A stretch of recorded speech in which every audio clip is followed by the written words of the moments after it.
Welcome to episode 23 of the Brainstorm. Today we're going to be talking all things space, touch on OpenAI's Developer Day, and open source versus private AI models. We're very lucky to be joined by Eric Berger, who's the senior space editor at Ars Technica. Eric, thanks for joining us. Oh, it's my pleasure. Thanks for having me. So maybe we just start off, you have a close eye on space. What do you want to talk about? Everyone wants to talk about SpaceX, so we'll save that. Besides SpaceX, what's really exciting you in space? There's lots of interesting things happening. Two that I'm following are, we're nearing the end of the year, and United Launch Alliance is supposed to debut its big new rocket, Vulcan. That's currently scheduled for a couple of days before Christmas. To make its debut flight. We'll see if they get there. But that's an interesting rocket because it's got Blue Origin engines. United Launch Alliance is up for sale, so there's a lot riding on that launch. And it's very important to the U.S. Department of Defense and NASA because right now the only really rockets that are available with any capacity is the Falcon 9 and Falcon Heavy rockets from SpaceX. So they'd like to have some redundancy.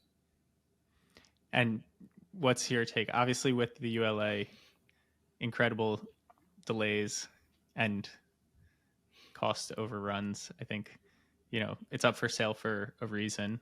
Otherwise, if everything were humming along, I imagine they would not be, quick to sell it. So what's kind of your take on that program? Who do you see as possible suitors for it? And do you think it can kind of be acquired and something that's reliable in the future, or is this something that's kind of separated from the main body and then left to wither and other new companies are going to usurp it?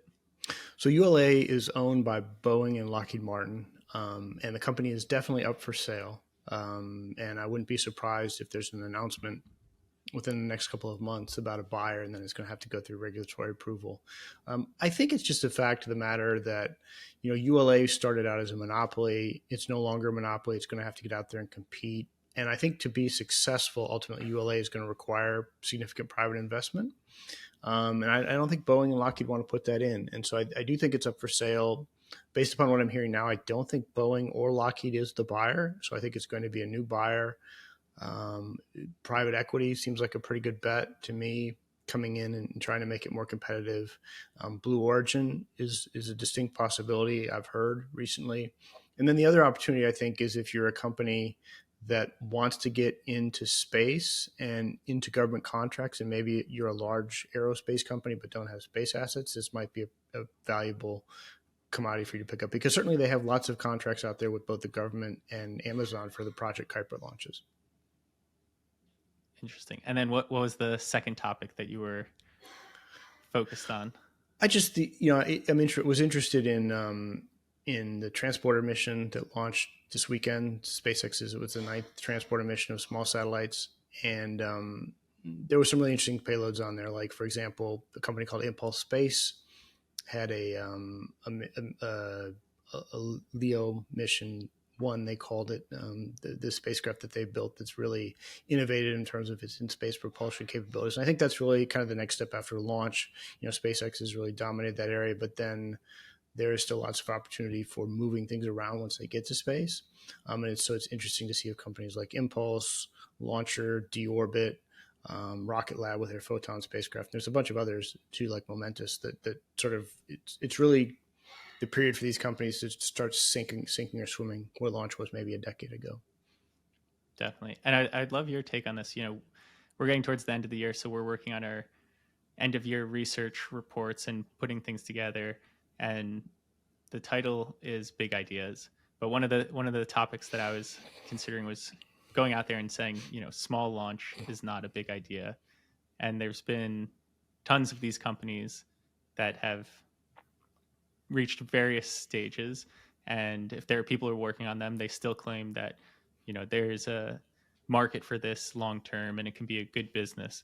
But interested to hear kind of what you think of the launch market in general? Well, I know a lot of the rocket company CEOs and like them a lot, but I have to say that small launch is a terrible business. Any company that has successfully gotten into launch, small launch has either gone out of business or pivoted hard to a bigger rocket as quickly as possible. We've certainly seen that with Rocket Lab. Which if you look at their financials, you guys know more about that than I do, but they are not making money on the Electron rocket. They probably never will. So they're trying to build Neutron, and they have in-space propulsion businesses and other things like that. Relativity did one small launch and then pivoted as quickly as they could to Terran R. Virgin Orbit went out of business. So, I mean, it's like, I don't see how any company makes money on small launch. I have two quick questions. Just I'm the layman here. I don't cover this space. I understand it only as much as Sam can explain it to me. But what separates small versus large launch, and then why is it such a bad business in your opinion? So small launch is basically satellites of about 1 or 1.5 tons or less. Like the Falcon 9 rocket can carry about 20 tons to low Earth orbit. A medium lift rocket, is like 5 to 20 tons. And so small launch is like anywhere from 200 kilograms to 1 or 1.5 tons. And the problem is, you can scale rockets down, but there's still lots of fixed costs with a rocket launch. You've got launch site costs, you've got regulatory costs, you've got to pay the government for all these services. And so, the rocket's smaller and cheaper to build, but you don't get that economy of scale that you do with when you're charging 60 or 100 million and you're trying to charge $6 to $12 million for a small launch. It's just no one has made it work going back to Elon and the Falcon 1. They launched that in 2008, 2009 successfully, and then they canceled the program because they saw the future was Falcon 9, and we're seeing that with the other companies, I think. Gotcha. And are you going to try and make it down later this week for a potential Starship launch? Absolutely, yeah. We're recording this on a Monday, and I think if they're going to go Friday, they have to hear today or tomorrow from the FAA, which is possible. So we'll see. But yeah, the plan is to drive down. I'm in Houston, Texas, so it's not that bad for me to get to. I'm jealous always of the Florida guys and girls who get to see launches frequently. It's nice to have a Starship I can just drive to those, so it's good. That's awesome. And what are your kind of expectations here on timeline for Starship?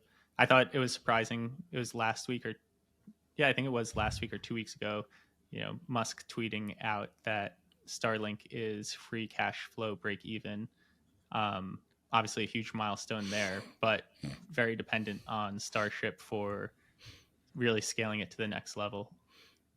Yeah, Elon made huge bets back in 2015 and 2016 when he started both Starlink and Starship. These were both $10 billion development programs, at least, and they both had to work for the company to be successful. Starlink was going to be to pay for the Mars ambitions, and Starship was needed to launch all the Starlink satellites. And so it's remarkable that here we are 7-8 years later, seeing those programs maturing. I think Starship is the one that has further to go. And they really need to get through these test flights. And I think if they can get this one off the ground safely, and show that their launch site modifications work, then it will be significantly easier in the future to get regulatory approval. So they'll get to a higher launch cadence next year. And that's really the thing with Starship. They need to get flying pretty frequently to work the kinks out of the system, start flying Starlink satellites, and then they can get the reliability they need to push on for the lunar missions for NASA. I think that's great framing. The desired outcome here is demonstration of increased cadence capability as opposed to full-on successful flight, right? It probably still blows up at some point, hopefully further along after stage separation. Yeah, I think if it gets to staging, so if the first stage more or less does its job and they're able to get the second stage engines lit and pulling away from the first stage, that's a success. I don't think the reasonable expectation is to have a whole flight and have it splash down near Hawaii, although I think that's certainly possible. But probably a 1 in 4 chance, something like that, maybe that they make it that far. But ideally, it would be a complete failure if they have some kind of issue on the ground after all the work they've done, regulatory and infrastructure wise. But ideally, you would see some very good first stage performance, and so you can focus on the issues of separation and Starship performance. All right, and then I guess just two last questions here. Second to last one on competition.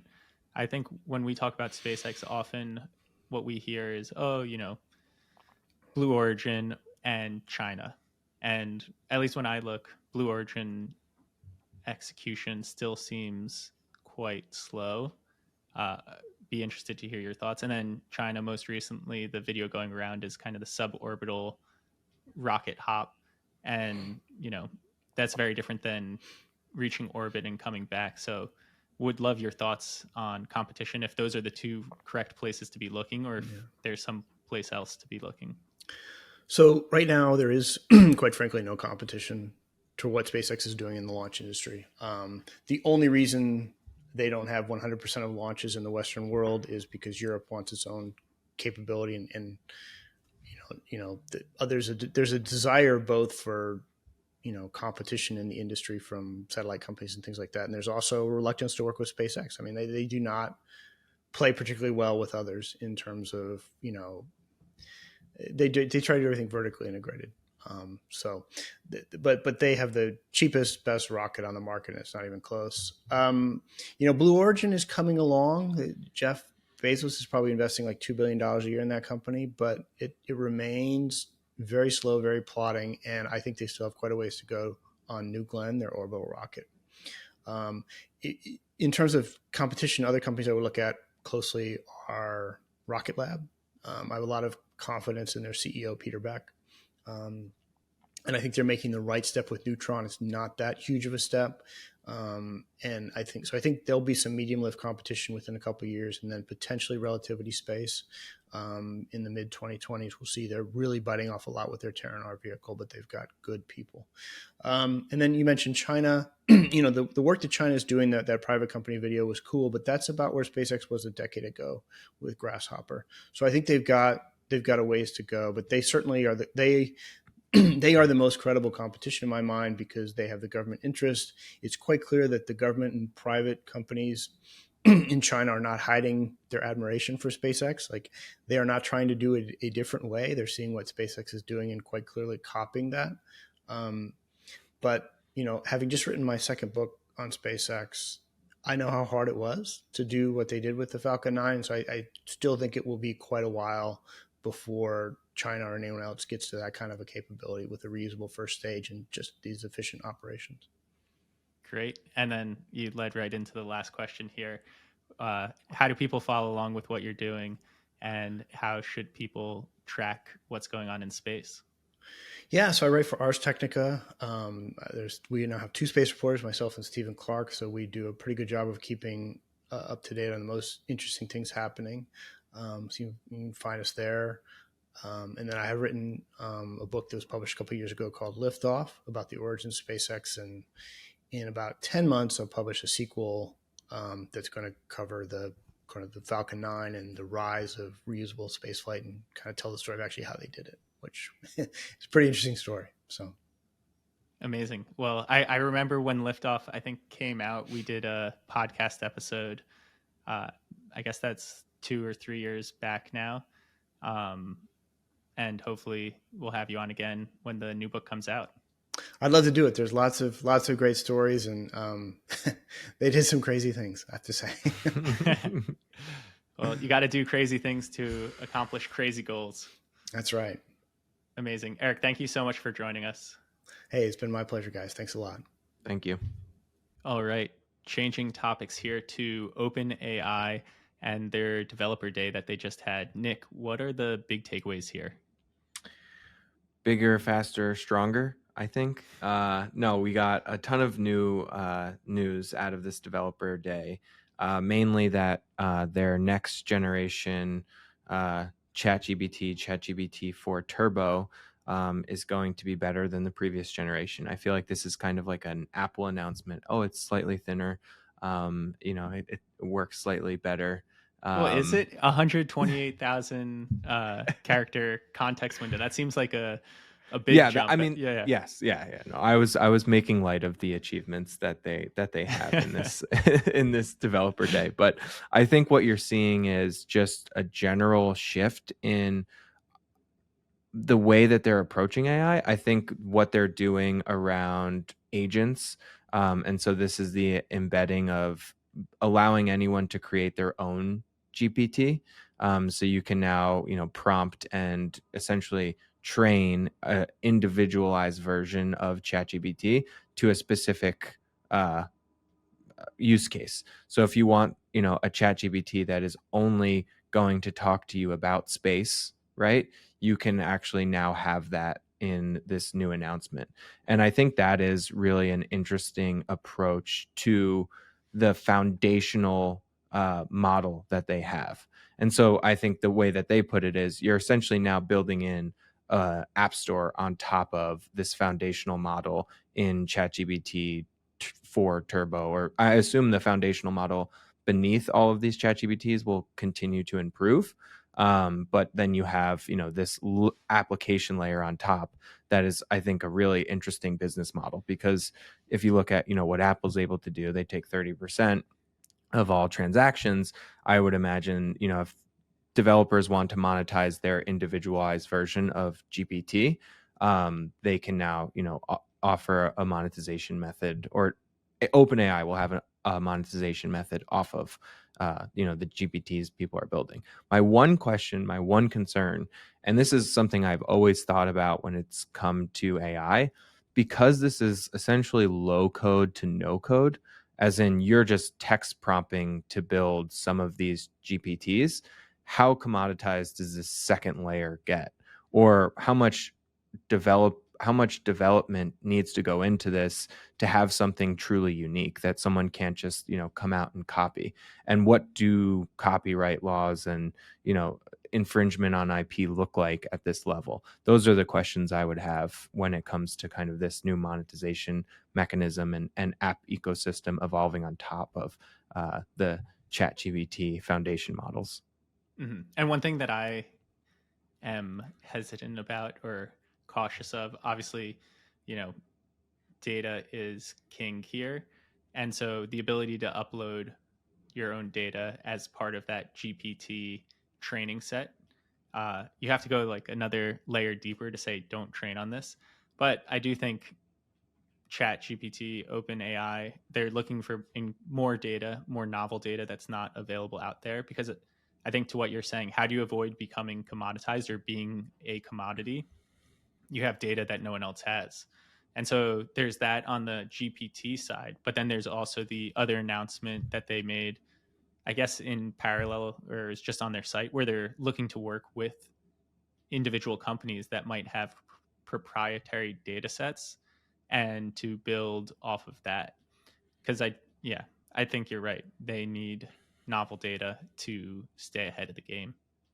Yeah, and I think this is really taking the use cases we've seen today and just kind of blowing them out of the water. Like the ability to have agents acting on your behalf, or having ChatGPT interface with external APIs. I think that's what takes this whole movement to the next level. Like I've been giving the example, wouldn't it be great if, Siri could work well and I could ask her to book a vacation for myself, and not just, show me options for a vacation, but actually go out, book the vacation, book my Airbnb, book my Uber transportation, book a few excursions wherever I may be.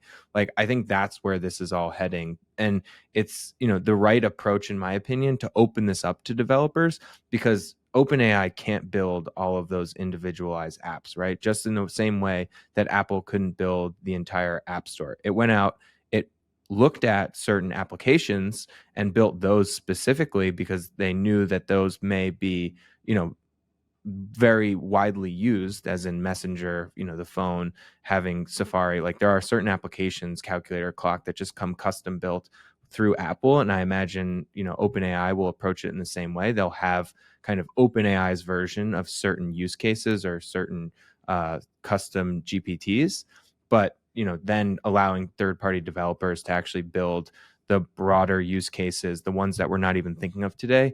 That's the way to truly build, an ecosystem and become a platform, right? A platform, I forget which billionaire out there made the quote is, you can only define a platform once the value of what's built on top of it supersedes what the value of the underlying platform is. So, and I think that is kind of the approach that they're taking long term.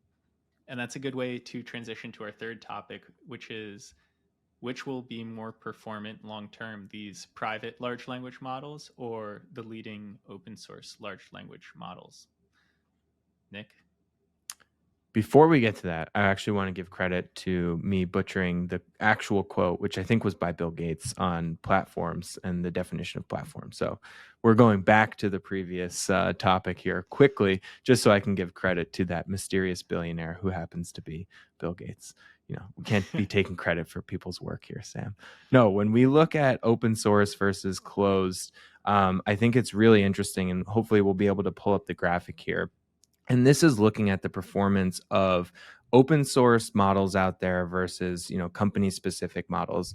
And as you can see in kind of this trend line, and this is a standard benchmark used to standardize the performance of these different models. And as you can see from the slope of these lines, these perfect to fit lines, you're seeing faster development at the open source level versus when we look at some of these closed off ecosystems and foundation models. And we're, just giving a ton of credit to OpenAI, but actually, if you look at what's being built outside of their ecosystem, specifically, and I think we would be remiss to not call out Meta and what they're doing with Llama 2.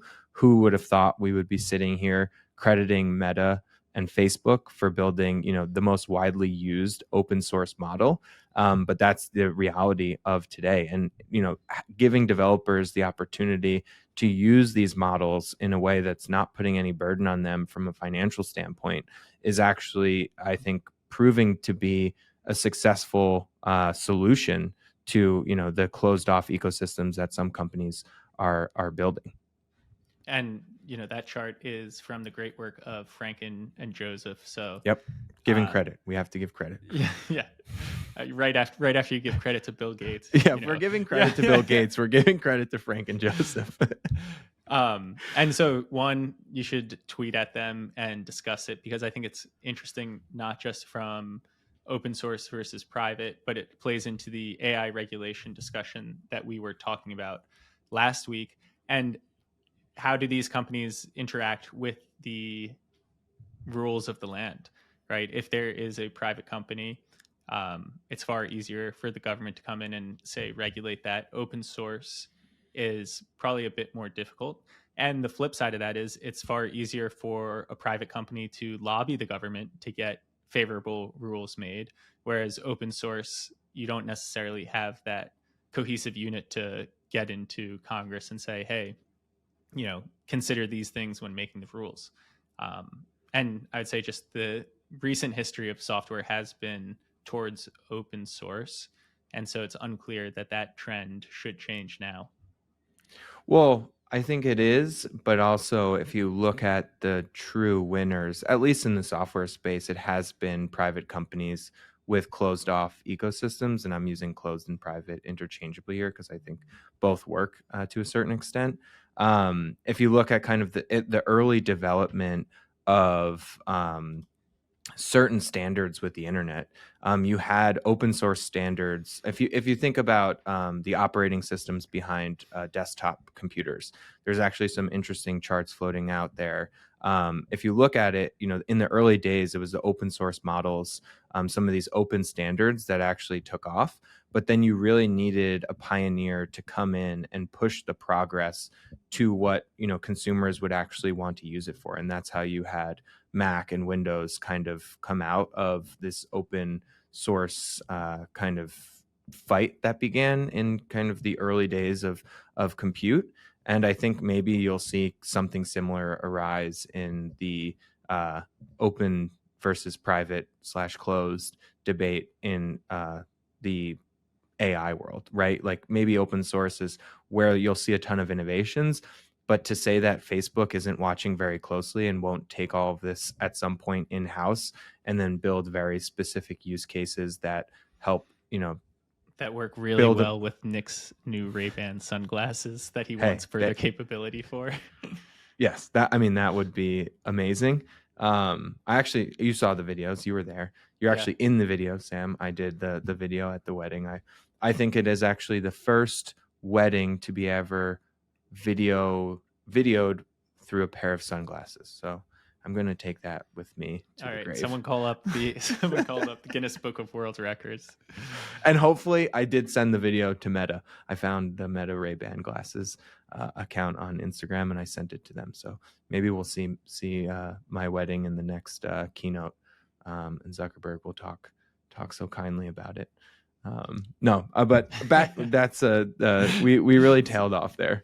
But yeah, to say that Meta or one of these companies that have open source models are not, going to then break a piece of it off and use it in-house to build customized solutions for people, I think is the wrong way to look at the space. But I think putting out an open source model allows them to see how developers are using it, right? Allows them to see how customers are using it without having to put a lot into the ecosystem itself.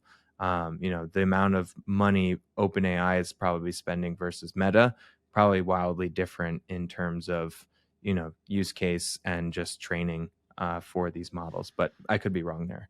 And then Nick, a name that I did not hear you mention in any of this is Google or Alphabet. Obviously, they have Bard, but I've not heard much about it recently. What do you think's going on over there? I wish we had Frank on to talk about it. I don't really follow Google from that lens. I follow it from the advertising side. I will give maybe Brett Winton's opinion. Yeah, I was going to say, I feel like it ties into the advertising. Yeah. I do think that they're looking at this and saying, will this begin to eat away at our advertising dollars? Because if you think about the long term of how we'll interact with these AI agents and chatbots, if search becomes, just one search and you have everything at your fingertips that you really wanted to get out of search, that does eat away at Google's business. Google wants you to click through a bunch of different links or click to the sponsored link, right? And that doesn't really lend itself to the way that we're using, or at least beginning to use, these chatbots. And so I think Google might be slow in the way that they're going to roll out their capability. I think we might be wrong in saying that they don't have this, like Bard doesn't have the same capability as maybe some of these other models. I think one, you can see it performs pretty well, but also, the ones that they probably have in-house are probably much more performative. Just why would they roll it out and begin to cannibalize their own advertising or search business today if they don't know where this is going yet? I think, and it's the innovator's dilemma, right? You have this new innovative tech in AI and generative AI, and they have a business to protect that this definitely could cannibalize. And so this is the classic innovator's dilemma that they're now dealing with. And how they roll this out, we'll see. The real question is, what is Apple doing? Why isn't Siri smart yet? Why isn't Alexa smart yet? Well, so we'll say, if you want more on the innovator's dilemma, Nick mentioned it. Brett Winton has a nice little tweet thread out there that you can check out. We'll say that is our 3 topics for the day. That's our show. Thank you all for listening, for bearing with us through this brainstorm in particular.